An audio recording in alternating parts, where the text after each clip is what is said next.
Cocaine is more of a problem on Winnipeg streets than you may realize. A problem that's sending an increasing number of Manitobans to the morgue. A special report still to come. What to do about Main Street? The city wants to clean it up. Booze, dope, whatever you want is here. Solutions from residents and business owners. I'm Glenn Kirby, taking it to the streets, later on 24 Hours. I'm Marivelle Tarouk. A Winnipeg group takes top honors at an all-American music festival. That story and more coming up on 24 Hours. A trophy for an all-American music festival is in Winnipeg tonight. That's because a small local group won the top prize at the festival in Florida over the weekend. The Junior Musical Theatre Company competed against thousands of students from all over the U.S., but it was the local group that wowed Disney. Marivelle Tarouk has the story. Disney World, one of the most popular tourist attractions in the world, a symbol of American culture.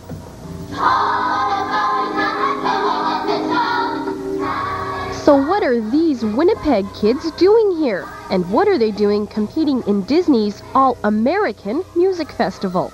We're competitive in the way that we've entered Manitoba Dance Festival and the Music Festival and stuff around here, but at the same time the kids just love performing and we just have a really good time, and we're not really there just to win. We just thought it's kind of nice also just to see how we compare against the Americans. Magic Music Days and Walt Disney World are pleased to present the Junior Musical Theatre Company from Winnipeg, Manitoba, Canada. The company was invited to perform in the Magic Kingdom after a Disney scout spotted them in Winnipeg last year. The kids practiced every Saturday for 5 months to get ready, and it paid off. A superior rating in first place to the Junior Musical Theatre Company. Not bad for a group that has never competed outside of Manitoba before. You go down kind of, I mean, it's a big deal even performing at Disney World and doing all of this, but then when you come back winning, especially with some of the kids down there not having the greatest attitudes towards the Canadians, it felt really, really nice.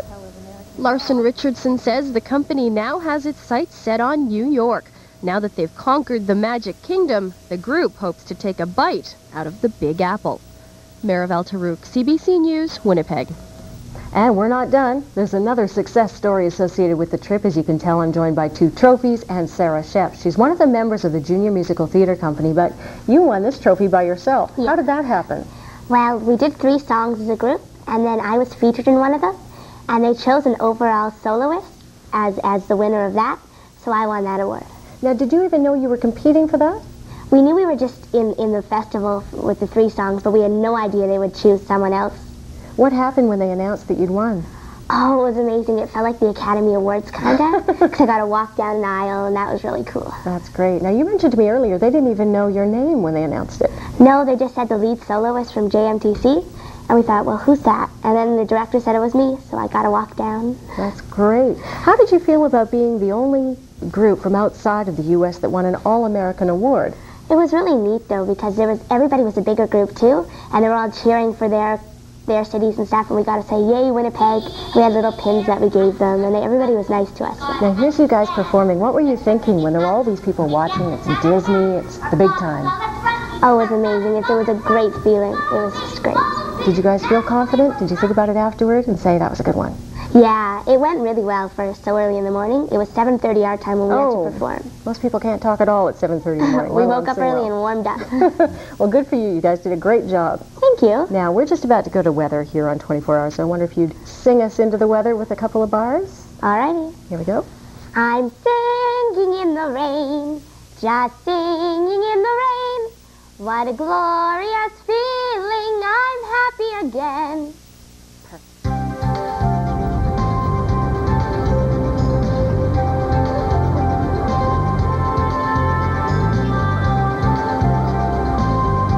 Beautiful voice, and I can't think of a better way to go to the weather. So, Lori, you're on.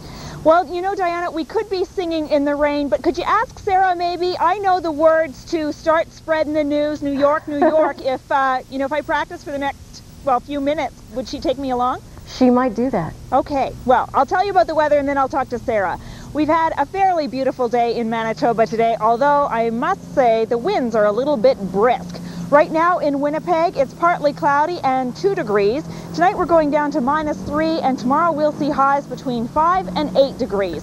So Diana, I know I was saying that we were going to get some rain and stuff like that yesterday, and it didn't happen, so I'll get ready and practice singing in the rain. Sounds good. Thanks, Lori. Okay. And Mark is joining us now. I'm just praying you're not going to ask me to sing a little tune here, because that would be a huge flop.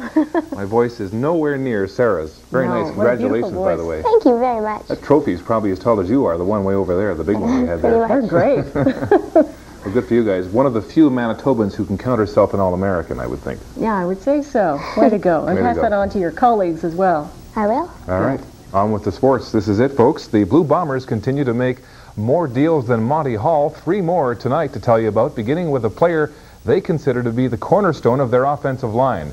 In yet another raid of BC Lion free agents, tackle Craig Hendrickson is coming to Winnipeg. His mission, twofold: to wreak havoc on the football field and to pursue a higher calling. Hey, wrong way, Corrigan, are you there? Craig Hendrickson missed his flight to Winnipeg. We lost this guy because of him. We're cutting Zizakovic this afternoon. And someone cut him off the phone.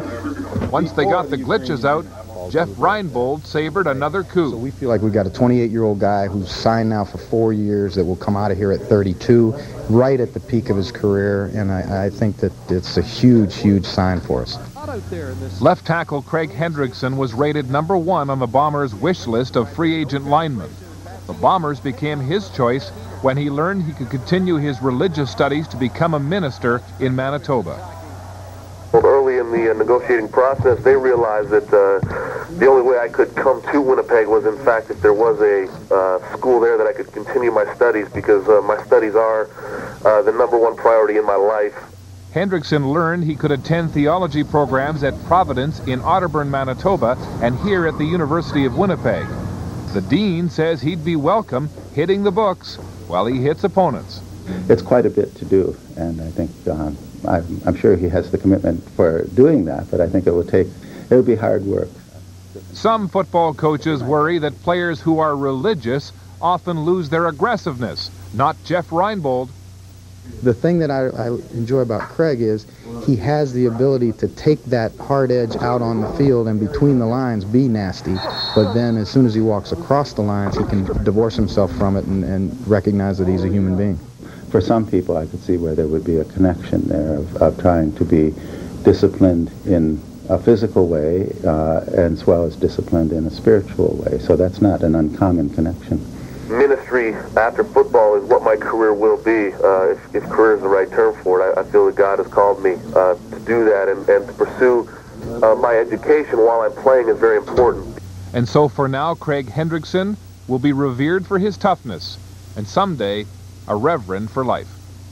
One tough customer, Craig Hendrickson. The other deals to tell you about: the Bombers also signing receiver Alfred Jackson.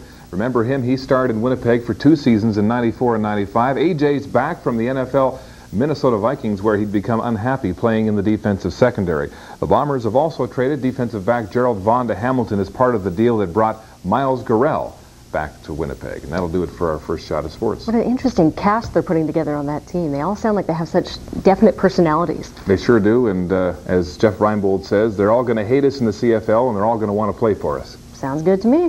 Thanks for that, Mark. All right, coming up in a little while in Second Sports, Diana, the powerhouse Canadians at the World Women's Hockey Championships. They beat the Russians real good yesterday. Can anybody stop them en route to a 4th straight world title? Let's hope not. When we come back, we're going to take a look at a story that really hasn't been in the headlines much: the use of cocaine. But unfortunately, it is in use on Winnipeg streets. And more often than not, we're seeing people in the morgue. That story is coming up.